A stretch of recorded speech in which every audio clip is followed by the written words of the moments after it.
U.S. forces who will continue this unjust, racist war that is killing our youth and killing the young people of Iraq.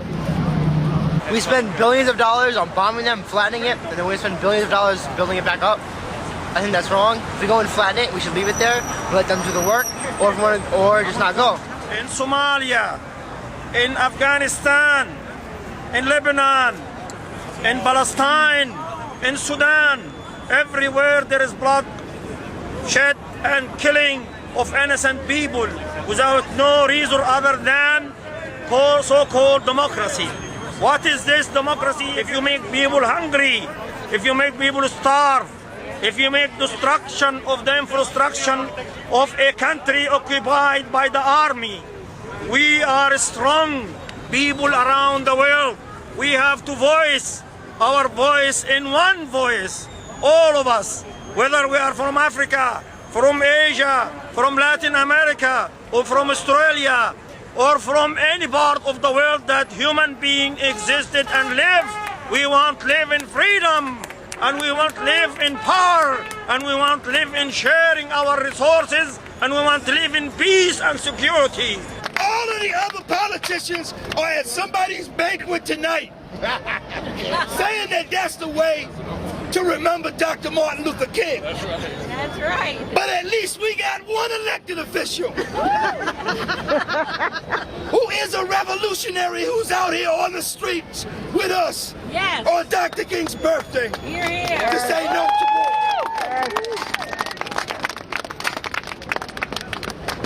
This is where I belong. Yeah. This is where we belong.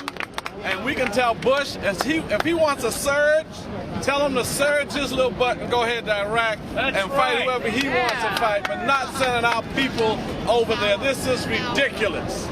We have to tell the Democrats they're in power because of you. All right. I don't know if we should clap for that, but you did it. You're the reason why they are in power, and you're the reason why we can take them out of power when they don't do the right thing for the people. They're the ones who supported Saddam Hussein, who won against Iran for 8 years. They're the ones who supported Pinochet. They supported Duvalier in Haiti. They supported Batista in Cuba. They've been against the world's revolutionaries and nationalists, and we as a people have to rise up and be against this country on this day. As Martin Luther King took a stance against the Vietnam War, we have to continue to fight against the war in Iraq. So I just want to say, power to the people. Power to the people. Power to the people. Power to the people. We will win because we're right, and we got to keep struggling. They even said they'll never get rid of Rumsfeld. Well, he's gone. So if they can get rid of Rumsfeld, then we can get rid of Bloomberg and Kelly for what they're doing around the shop. The buses stopped running. You couldn't walk into Birmingham and buy anything and transact any business. We need to be serious about that. The recruiters must not step foot in anybody's school, in anybody's community, in anybody's shopping mall to seduce our children. We must stop them. And standing here from an empty building is symbolic because it's really a lesson to us of where we need to go. And everything that we know about our children who are over there, we need to publicize it widely. Those people who are standing up and fighting back. And when they send their petition, which they're planning to send this month, to the government here to say that they want to come home and they're demanding to come home, we need to help publicize that. So what we need to do is not mourn on this day as we have lost Sean Bell and we've lost hundreds of children over in Iraq and other places, and that they have bombed Somalia. We must go and continue to organize, organize, organize, organize. First, let me say I'm with People's Organization for Progress out of New Jersey. This is the fourth rally I have attended today on Martin Luther King's birthday. This is the fourth rally I have attended, and because that's how strongly I feel about it. Just as Dr. Martin Luther King spoke out against the war in Vietnam, because he saw the injustice in it, the insanity of it. I think if he was alive today, he would be in the forefront against this insane, unjust war in Iraq. There are spiritual people out there today, like myself, who are saying, in the name of God, let's get the fuck out of Iraq. Not only is March 17th an important date for us because it's the anniversary of the war, but on May 1st, we want to come out again, not only for immigrant rights, but for workers' rights everywhere. We're going to tell the world that Martin Luther King fighting for the justice, Martin Luther King fighting for the equality, Martin Luther King fighting for the respect as a human.